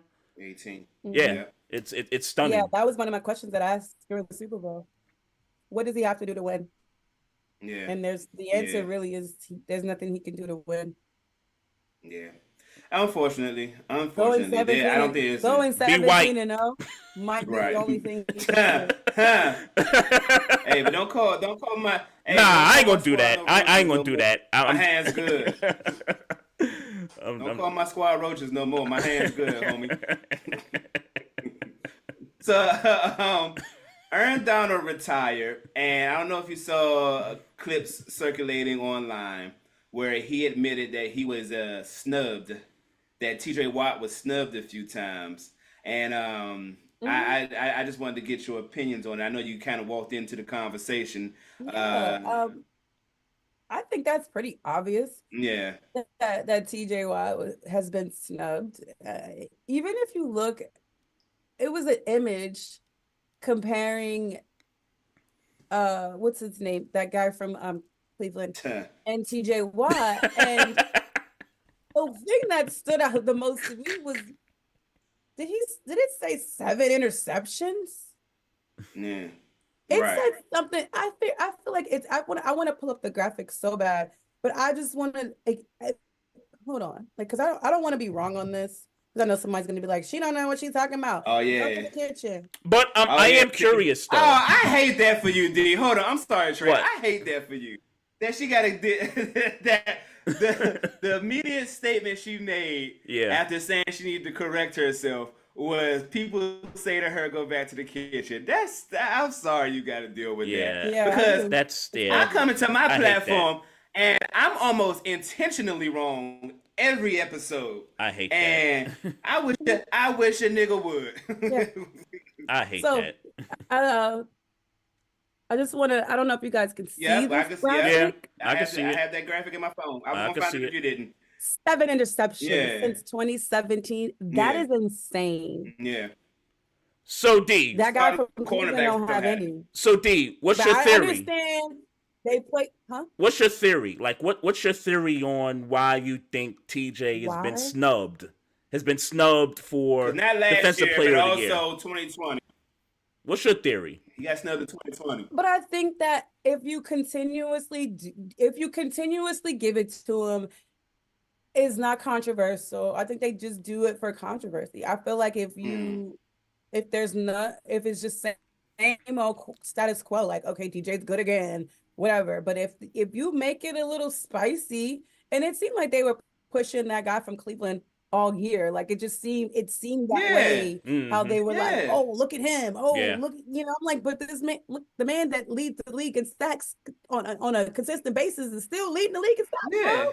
Like this guy, he is making being so consistent and good at your job. Sorry, that's boring. Let me go find somebody that's, doing it really good this year that didn't do it good last year. You good every year. What are we celebrating? I really feel like it's falling along the lines of you great. What is new? And that's trash. That's trash for me because he don't have the accolades yet. So he need to be winning it 2 and 3 times. And then it's like I would be not okay with it, but I would understand better if he had already won 3 Defensive Player of the Years, and then this time is how many Defensive Player of the Years you want us to give you. That's one thing. But if I'm that guy, I'm that guy. Like, what are we doing? If I'm that guy, and I know the media swears up and down, they have, they vote and all this, whatever. But if I'm the guy what is the problem? If I am truly telling you I'm defensive player of the year because I'm making the plays that are keeping my team in this game. The Rams game turned the freak around because of TJ Watt's play. Facts. Straight out the play half. they made in Cleveland, Alex Highsmith, TJ Watt. Like, we can. It's probably some plays against the Baltimore Ravens because he always plays Lamar, like does some crazy stuff to Lamar. Exactly. Always does. Always does. Always does. So it's just like he just makes these spectacular plays, but at the moment you need them. Okay, like at the moment where you're like, okay, we need something crazy to happen right here. We need to be back. We need them to get out of field goal range, and here comes TJ Watt. Right. Bulldozing somebody, and it's insane. It's right on cue, and I hate that people try to take that from somebody who goes out there and puts their all into something like that physically, and it blows my mind. But I'm glad that he didn't come to the award show. I'm pretty sure his people call it like, "Are you giving him this award? If he's not getting the award, we're not coming." Right. So I'm glad he didn't show up. Like, why are you showing up to be sitting there looking stupid and clapping because somebody else won the award? Yeah. And that team, the only highlight we talking about for that other guy is him jumping over somebody and blocking a field goal. And that team I've been saying that all Cleveland, year. What's the highlight that we talking about that this dude deserved to be the defensive player of the year? I can't think of one, but I know that team in Cleveland has won. Go ahead, Trey. I was gonna say that team in Cleveland has won 3 awards that everybody is saying is bogus. Coach of the Year, Defensive Player of the Year, and what was it? Comeback Player of the Year. And Comeback Player of the Year. Comeback Player of the Year, yeah. Every award they won, somebody got a problem with it. Everybody said that DeMar Hamlin was automatically getting Comeback Player of the Year. Where the heck did Joe Flacco come from? His couch. Yeah, for 4 games, 5 games. Where did he come from? This is a regular season award, and everybody told me. I said, hey, I was like, is Baker shoo-in for the Comeback Player of the Year? They're like, no, it's DeMar. Like, DeMar is it. Sorry. I don't care if he only played 1 snap this season. He is the Comeback Player of the Year. Or Matt Stafford. Matt Stafford. Somebody said that to me too, and I was like, what did y'all... Well, I remember when we had this conversation. We had this conversation on the show. Mm-hmm. With all due respect, DeMar Hamlin, amazing story. You know, what in the hell did he do this year that had him such a shoo-in? Because the only thing I can remember was him them doing a fake punt for him, and he not converting on the 4th down. And so I asked the question. Everybody's like, "Well, the man literally came back from practically passing away on the field." So, like, he has to win Comeback Player of the Year because, like, who knew that he would play a snap of football again? And I understood it. I was like, okay, I understand. It's a good story, right? And you know what? That's right. Let's do that. Like, let's honor him in that way. Sure. Yeah. Because we've seen guys laid out on that field, and especially as a Steelers fan, that haven't been able to get back on that field and play a snap. Yep. Whether it's special teams, whether it's a trick play or anything, they wish they could get back out there. Facts. And do it. So for me, I said, you know what? I'm with it. I'm absolutely cool with that. Mm-hmm. And for them not to do that, to give it to a guy that played 4 games. Interception every game. Yeah, every single game had an interception. Every single game. Crazy. I think he played I think he played 6 games. I think he played 6 games, but I don't give a damn in real life. But yeah, I don't give a damn. But yeah, still, I would have been okay with Baker winning it, or like Maestro said weeks ago, Matt Stafford should have been a legit candidate for Comeback Player of the Year because he's coming off an injury and he's brought the Rams back into the postseason after last year. Shout out to Kevin Dotson. Yeah, must be nice to have some time. Yeah, Kevin Dotson, he played good. Yeah. He played good. He was good. He was good last year for sure. Got that guarantee. For sure. He would never got that in Pittsburgh. So shout out to him. Sure wouldn't have. People try to argue with me about that Pittsburgh Steelers guarantee money. It is not to be played with. Like they do not pay guaranteed money. Patrick Queen must have really wanted to come over here because I was shocked that he didn't get at least 20 million guaranteed. Mm-hmm. Right. How you feeling about that? How you feeling about Patrick Queen? I'm on my Tiki Barber. He dead to me. I'm on my Tiki Barber, man. He dead to me. You'll still get to see him twice a year. Don't worry about it. Oh yeah, Derrick Henry will Don't see worry him. about it. Derrick Henry will see him twice a year. Yeah. Man, I'm not worried about no Derrick Henry. If that was your best signing, baby, you need to come better than that. I told him that. I don't want to say this. I'm not wishing nothing bad on Derrick Henry, but running back in Baltimore is just not it. It's just not. It's not a position where you want to be. It just is. I don't know what it is. Y'all got rid of y'all most consistent running back. Yeah. Hey, look. Gus Edwards. Yeah, I hated to see him go. It's just not a position that stays healthy in Baltimore. I hated to see him go. It's just not. I don't want that. I don't want that for Derrick Henry. But we typically play Derrick Henry very well. So I don't know why. I don't know why Trey don't know that. All right, we typically play him very well. I don't know why I'm he not don't know bothered. that. Hey. I'm not shook at all. All right. Yeah. All right. We gonna see 2 times this year. We'll find out. Yeah, hopefully he plays all them 2 times. But yeah. Hello. We out there. D, what's next for you, D? What's going on? What you got going on next? Oh man, I don't know. Well, the UFL is starting this week actually. Yep. So merge the XFL, the USFL. So I will be covering some of the DC Defenders games. They don't play this opening week. They play away in San Antonio. So when they come the week after next, I should be there and I'll be able to, get some content from the DC Defenders. I'm excited to see those guys. I haven't seen them in a while. And, it'll be, there's some old players from last year there, and then there's some new guys as well. Coach Barlow still a part of the team. Greg Williams is still coaching there as well. So I'm excited. I'm not in the UFL mode yet, but I know when I get there, it'll all come back to me.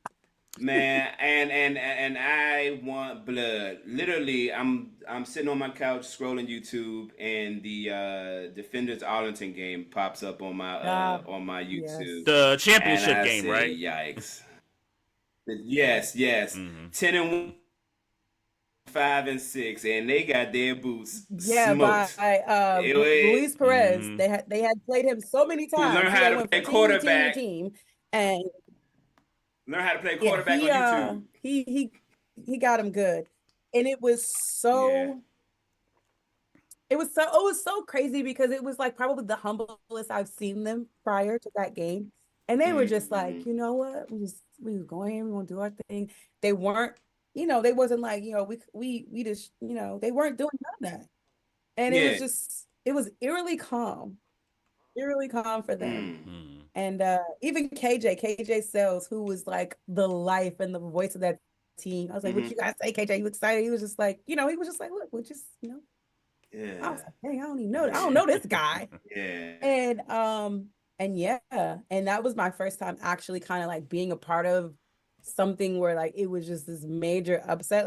Of course, I totally expected to see the guys celebrating their confetti. I didn't know what to do. I was just like, I cannot believe that these guys are sitting, watching this team celebrate and win a championship. It is not them. Right. So that was super, super tough. The last time that I can remember such a reported vibe is 2010 when the Pittsburgh Steelers played Green Bay, and I remember Tomlin saying, we just kind of here doing a thing, and I can remember that, and so that's always a red flag for me when people is they just kind of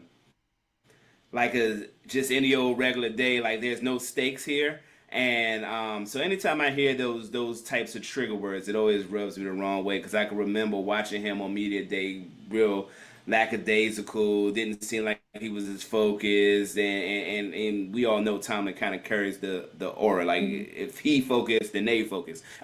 So yeah, that's saddening. I hope they come back in 10-1. They need that chip this year. They need that this year. We need something to celebrate in DC. Yeah, they lost their running back. And yeah, unfortunately, Abram Smith suffered an injury, so speedy recovery to Abram. For sure. That's after back. So Jordan will be QB number 1 for them. So I'm excited. Cool. They don't have Lucky. Lucky ended up signing on the practice squad for the Vikings. Vikings, right? And Chris Blair ended up signing at one point with the Atlanta Falcons.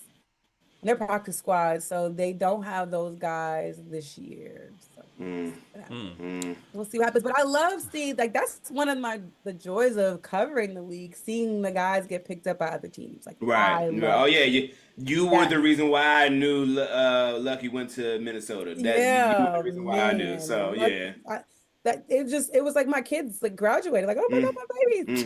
The guy that I wanted, Francis Bernard. So if you get a chance to watch the DC Defenders, number 43, he's gonna give you Troy Polamalu vibes, because you'll see his hair flying and everything like that. Francis Bernard. I'm shocked no one called him and told him to come to a camp, but he's a linebacker. He can play nickel. Francis Bernard. Well, I'm gonna hit you online. I want to know what games you gonna be there, because I'm coming. I should be at all the home games for the DC Defenders. So just, I'm coming to say hi. I'm definitely going to be there. I will not miss you in public again. Okay. Sounds good. That's a fact. That's a fact. It's happened 2 times between you and I already. Yeah. Well, I was telling her when her birthday passed that the only picture we have, I hate it. 100% hate it. We gotta do that. We gotta do that the proper way. Dee, we appreciate you as always, man. You are a refreshing, and as much as I don't like it sometimes that you're always so positive, it's the necessary karma I need in my life, that necessary yang per se that I need in my life. Let the people know where they can find Dee Loves Sports. DEE Loves Sports. I'm on every platform as Dee Loves Sports. So come on over, come chat, be nice. Because obviously, people are ready to pounce on people that are not nice. It's me. It's me. Dee Loves Sports everywhere: Twitter, Instagram, YouTube. I will always call it Twitter, so please come on over and chat. That's what's up. Also, you can catch me on the Still Curtain Network. I have a show running on there. It's called The Week That Was. It airs on Sundays, and it's kind of like a recap of everything that kind of went on, whether it's Steelers for the most part, but then I add in a little rest of the NFL in there as well. The Still Curtain Network, a part of the Fans First Sports Network. The Week That Was, Dee Loves Sports. That's what's up, Sean. Hey, Maestro. One more thing. One more thing, because I want to advocate this too, because we're all about creating content, regardless of the teams we root for and everything like that. So you host Steelers Chat, and I know it's Steelers fans and people that cover, the Steelers and all that stuff. So obviously, I'm not invited to the Steelers Chat, which is cool. But Maestro, I need to see you on Steelers Chat at some point, bro. Come on Steelers Chat, but I also have Sports and Coffee, you guys. Like, don't forget about Sports and Coffee. That's right. Is in the mornings, 9 a.m. to 11 a.m. I know people are working Monday through Friday. And Sports and Coffee has been trademarked, so that is like the baby of congratulations. Dee Loves Sports. Yeah, thank you. So Sports and Coffee, we talk about everything. They had an intense conversation about women's basketball today because of the NCAA championship. Yep. I mean, March Madness and all that good stuff. So we have intense conversations about everything. So you feel like you want to come on, you are more than welcome to come on Steelers Chat as well. The door is always open. Yes.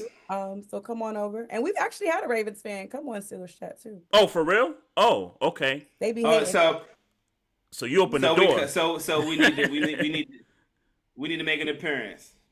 Yeah, come through. I'd love to have you. It's always fun. We're starting to, we have like our regulars with the personalities, but the online crew, the online commentary is so fun. And it's growing every week. So just come on. Okay. All right. That's a bet. That's what's up. That's a bet. Hey man, we appreciate you. We will see you in these internet streets. I 100% will make my way to make sure we get that picture right at a Defenders game. Yeah. I'm gonna come decked out Defenders gear like I was always a fan. I'm fake that way. You know what I'm saying? And you know, we appreciate you. All right. Shields up there. I'll see you there. That's what's up. That's what's up. Be safe out here. All right, Take D. care, y'all. Appreciate you. Yes, sir. Bye. All right, no doubt, no doubt. Dee Loves Sports, everybody. Host of Steelers Chat, Sports and Coffee. Check her out on Twitter. Always doing some great things right there. You know, check all that out with her. But I did want to ask her my show, and you know, I'm on delay, so I was kind of quiet for the most part throughout. You know, her being on here just for content purposes. Yeah, but yeah. I'm trying to.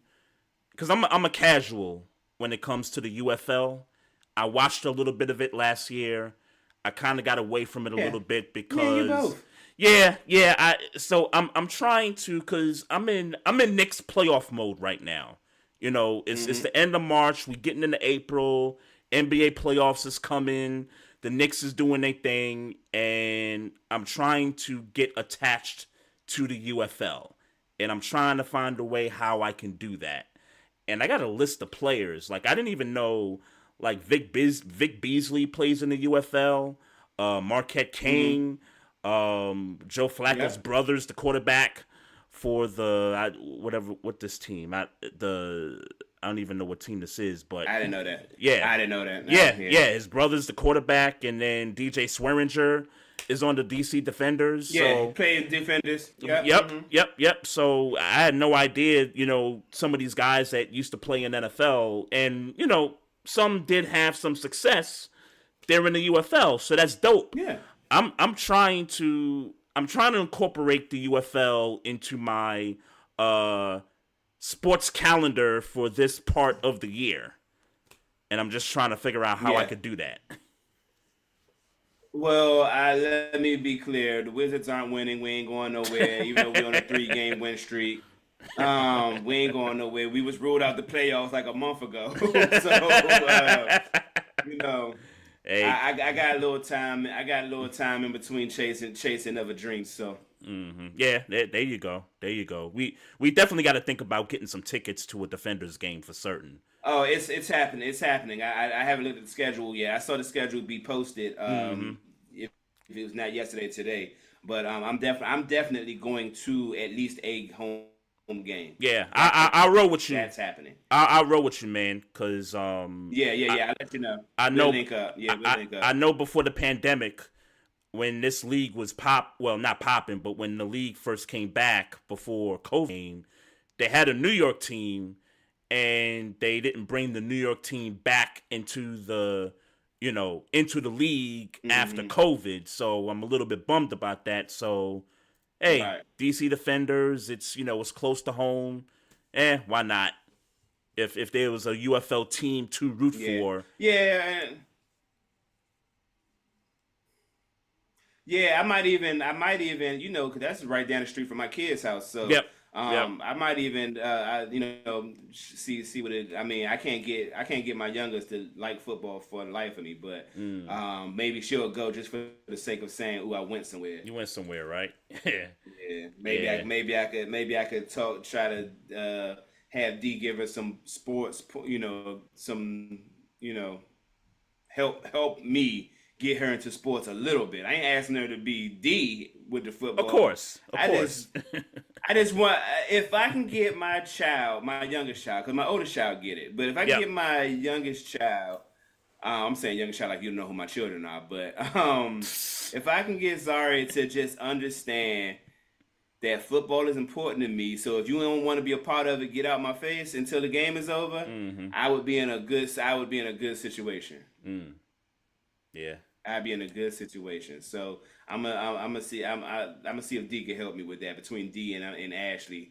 See if one of them can help me with that. Cover. I don't even know if Ashley's covering this year, but yeah, that's right. She covered it too. She covered it last year. She covered it last year. Yeah, That's right. Yeah. I'm sure she is, but yeah, I might want to find out about that too. So, but yeah, I definitely like to get to a game. We definitely got to do that for certain, man. Hey, you For sure. Yeah, that's happening. You check out any of the NCAA tournament in any capacity whatsoever? Absolutely not. From the scope of, I was a little. Let's say I had an R&R weekend. That's the best way to describe it. I kind of disconnected this weekend, so I didn't watch anything physically. But I don't know who this chick is that took Merlin out. Oh, Audi like Audi Crooks 6'3" and Audi Crooks. Yeah, good God almighty. Shawty, I seen her. I saw highlights of her on social media over the weekend. Yeah. And I'm telling you, man, I don't know why or what's happening with this renaissance of women's basketball, but it is happening because a star is being born It's like every exciting. fucking month, it feel like. Yeah, it's exciting, man. Audi Crooks, 40 points. Yeah, but I heard that they dealt. I heard Stanford dealt with it though. The next game I heard. Yeah. Oh, so they out. So Iowa State's out then. I heard. Yeah, I heard okay. that Stanford. Let me tell you what I was told. Because again, one thing I love about the Barbershop Sports Talk podcast is I ain't really gotta know. I can just go ahead and talk about what I heard. We don't know. What I heard. They dealt. You said Iowa State is the team that she plays for? Yeah. Okay, so they dealt with Maryland, and then I think they got Stanford next. And what was explained to me is that she had 6 points in the first half, and then 4 in the second half, and then fouled out. Fouled out in the second half, and. This is just my speculation. Yep. Let me be clear. I did not watch the game, so this is only speculation. Yep. If I was a coach and I seen somebody who was that good in the post, my immediate adjustment would be make her run. Yeah. Make her run up and down the floor. Yeah. The reports what was told to me is that she slowed down.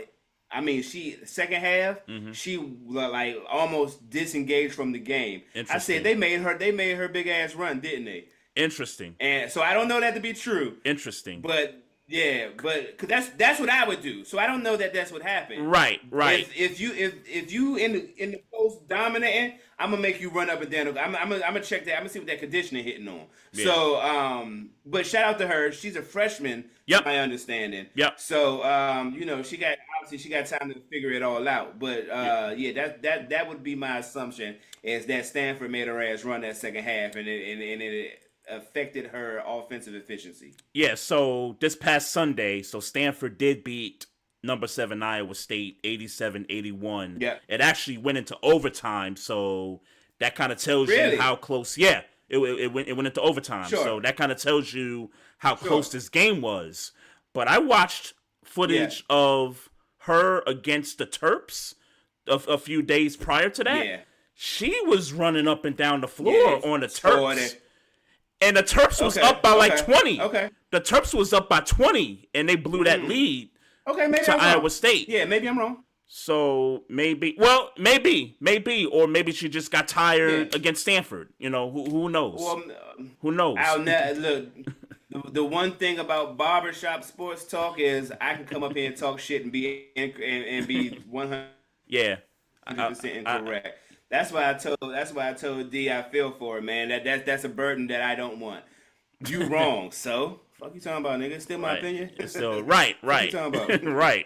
Yeah, but shout out to her, man. Because she definitely caught my attention, and I did watch some, a little bit of highlights of that game. Not just because it was Maryland, but because she did what she did against them, and then they got knocked out, obviously. But I certainly would have liked to have seen them going a little bit further. But I got to tell you, man. So literally 15 minutes before the first men's game started, and in the first 64, I did a bracket. Right, did a bracket on ESPN.com, and I went 14-2 on the first day, Thursday's games. Picked 14 out of 16 right. Friday's games went 13-3. So I'm feeling really good. Final Fours and still intact. 27-5. In that first round, and then that's a good fucking record. It is, yeah. It is a great record. Great record, through the first couple rounds, and then we get to Saturday and Sunday's games, and I kind of went, I guess 9-7-ish, 500-ish, somewhere around there. But I still got 3 of the 4 Final Four still intact. Okay. So I had UConn, I had Houston, I had Arizona, and I had Kansas, who got knocked out by Gonzaga a few nights ago. Gonzaga just blew Kansas right off the floor. Those are some. What's up? So let me ask you real quick. Yep. How did you? Because I know you don't watch college basketball during the regular season. Where did the picks come from? Like, how did you go about picking? I don't know, man.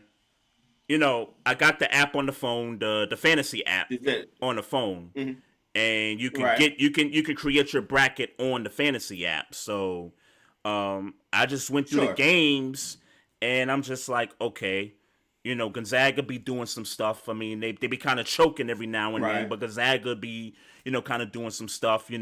Michigan State with Tom Izzo, you can never count those guys out. I think I picked them to win against what's the name, the first game. And then you just kind of go through it, and then you realize there's a lot of 11-6 or 12-5 upsets happening every year. Upsets, yeah. So I think I nailed 2 number 12 seeds. I got 2 number 12 seeds right. I got 3 number 11 seeds right. And then I think I got 1 number 10 seed correct. So there was quite a bit of upsets happening. If you're like a 10 seed or or higher or lower, I should say. It's just teams that have kind of been doing it in the past, and then you kind of know some of the teams that they are right but they not real, kind of a thing. So I got lucky. I'd have to say I got lucky in picking them games like that. Yeah, I got lucky. For sure. I got lucky. So we'll see what happens this weekend, though. Like I said, I got 3 teams that's playing this weekend: UConn, Arizona, and Houston. Still as Final Four favorites. I got UConn winning it all. Obviously, they will be the first one to go back to back in a while. So that's kind of seems to be the easy pick. Is that Kevin Ollie coaching over there? Kevin Ollie is it's funny you bring him up. Kevin Ollie is interim coaching for Jock Vaughn in Brooklyn for the Nets. That's right. That's right. Yeah. So, but he was on that. Yeah, he was on the championship team 10 years ago. That was 10 years ago. Yeah. Right. Yeah. No, but then he didn't coach out there at all. He never coached at UConn at all. Who? Like Kevin Ollie on the staff or nothing? Well, he was the head coach. He was the head coach. Okay. So, but he was the head coach a long time ago. Clearly, then. I know he played 10 years ago. I know that, but I don't know why I thought he was the coach. Yeah. He played way over 10 years ago. He played way over 10 years ago, but he coached the UConn championship team in 2014. And then what happened was the Big East did a realignment. And so that affected a lot of the recruiting situations. Like he wasn't able to get as much as he did before because of the realignment with other teams and stuff. And then they eventually fired him maybe, I want to say 3-4 years after he won the chip, which I thought was a bit unfair. Like, that's a championship coach regardless of how you feel about how they won the title that year. He's still a championship coach. So I thought they kind of did him dirty that year. Or the year that they fired him. I don't know. Who's the coach for UConn now? I don't know. Okay. Honestly, I couldn't tell you. I couldn't tell you. But but as far as coaches go, so Bill Self, Kansas head coach, I told you they got knocked out by Gonzaga in a big upset. They got destroyed in the second half. The nigga comes out after the game and says, man, I gotta be honest with you, man. I was already thinking into next year, like into the next, season and we like, you thinking about next year when you in the NCAA tournament and you a 5 seed, bro? I don't know. That's what you should be saying. That sounds like, yeah. I don't know. That's look, I mean, you gotta figure that he Teflon at this point, Bill Self though. I mean, like at this stage, like, yeah, what they gonna do? Fire him? Fuck out of here. He can say what he want. Yeah. That's facts. That's facts. No question about it. No question about it. This thing with Kim Mulkey. I don't know if you heard about this. So they've played 2 games already. They beat Rice a few days ago, and then I forget the other team they played on Sunday. They blew them out. But Kim Mulkey, before the second game, had some words for this sports writer who was going to come out with an article about her in the Washington Post. I don't know what it's about. I don't know if it's some, dirty laundry that's about to get aired out, but she got in front of it and was like, yo, I got a team to coach. I don't got time to be, taking interviews from anybody. Whatever hit piece that they about to put on me, I'm just letting y'all know right now, when it come out, don't believe nothing that, comes out of it. That kind of was her, and I'm kind of paraphrasing, but that was kind of what she was saying. And it's like, okay, you're coming out to try to get in front of it, and that's cool and all that, but you got a team to coach. Like I would worry about, and she's talking about suing the Washington Post. She's talking about getting the lawyer and suing the Post for allegedly about to come out with a false story about her. But truth be told, to be honest, I get it. You in the middle of a tournament, but that is something you could be worried about. You should be worried about, because if it comes out, distraction. The distraction. B, more importantly than a distraction. Depending on how egregious the article is, if sex trafficking seems to be a hot topic nowadays, she could get fired. Sheesh. She could get fired. Sheesh. Look, I hope that's not what this is about. No, I know. Let me be clear. I am in no way putting that on her or all that. I'm just saying, for her to, if we agree that she came out and said it to get in front of it, then clearly it's something bad, and it's something bad that could at best be a distraction, at worst cost her job. Yeah. So you might want to get in. You might want to go ahead and get in front of that. Yeah. So I ain't mad at her for that at all. Yeah. We'll see what happens, man. We'll see what this. We'll see what this article's about. I hope she ain't did no foul shit. Yeah, I'm about to say too. I'm thinking about articles that the Post has had, like in relation to the Commanders and stuff like that. And I don't know, man. The Washington Post has had they've had a nice run of coming out with some stuff and exposing some stuff, right? So I hope it ain't nothing that, is gonna incriminate her, and God forbid if it's sex trafficking. I mean, I know we're kind of in a day and age where that's been a thing now, which I'm gonna be like Mike Tomlin and keep my mouth shut about the Diddy stuff, because I got a whole bunch of conspiracy theories that we won't get into it. We won't get into it because we ain't got time and there's no need for it. Yeah. But all I know is what I'll say is disturbing me. Is that a lot of people are saying, I'm just talking about Twitter shit. A lot of people are saying on my timeline, Jay-Z is next. Yep. That's what I saw too. I've heard that too. Yeah. We'll see what happens. We can close with that because I'm already conflicted about Puff. So we can go ahead and get out of here, man. Yeah, let's go. Let's do it, man. Shout out to Dee Loves Sports. That was a dope conversation right there. Like I said earlier, make sure y'all check her out on Steelers Chat.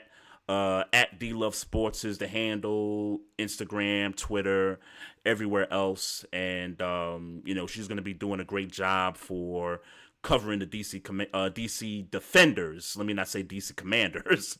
But yeah, she's going to do a good job, covering that team when they start their season a few days from now. So, folks, appreciate y'all in the chats. Facebook Live, YouTube Live, Twitter, Twitch. Appreciate the time, folks. Continue to follow us on those platforms. Subscribe to the YouTube channel. Click the like button on the Facebook page. Hit us up on the gram at Barbershop Sports Talk Podcast. Hit us up on Twitter at Barbershop SPOR2. You can hit up Maestro at Maestro Styles on Twitter, Instagram, whatever. Also, if you got questions, comments, you want to email the show, hit us up at barbershopsportstalk1@gmail.com and write a review on any of these audio platforms, iHeartRadio, Google, Spotify. Let us know what you think about the show. It goes a long way. And once again, we appreciate y'all tuning in. I apologize again for the delay. I'm on the road. Might have to rethink some things, but I appreciate y'all sticking with us. And love, peace, and happiness to everybody out there this week. And as always, folks, mind your damn business. Drink some water. Oh yeah, we got him. Trey, Frazier, and Maestro Styles, we got Recording one. stopped. Right back like we left something. We don't duck smoke, we want all of it. So line them up, Trey sharp with the blade, we sizing it up. I'm quick to catch the fade, Styles making the cut. Cause we coming out clean every time that we showing up. It's gonna be called The Barbershop.